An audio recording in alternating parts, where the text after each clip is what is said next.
ஒரு ஊரில் ஒருத்தர் வந்து 2 விதை நட்டு வைக்கிறாரு.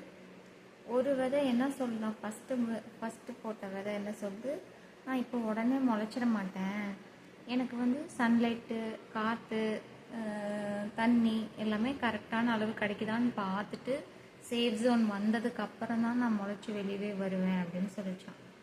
செகண்டு போட்ட விதை என்னாச்சா, அப்படியெல்லாம் இல்லை, நான் வந்து முளைச்சி வருவேன், அதுக்கப்புறமா சன்லைட்டு இதெல்லாம் கிடைக்கிறத பொறுத்து என்னோடய க்ரோத் இருக்கும் அப்படின்னு சொல்லி அது முளைக்க ஆரம்பிச்சிடுச்சான்.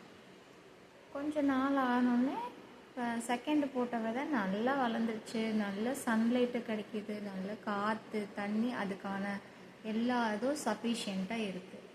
ஆனால் ஃபஸ்ட்டு போட்ட விதை என்னாச்சுன்னா அது முளைக்கவே இல்லை, முளைக்காமே இருந்து அப்படியே ஒரு குருவி வந்து கடித்து சாப்பிட்டு போயிடுச்சான்.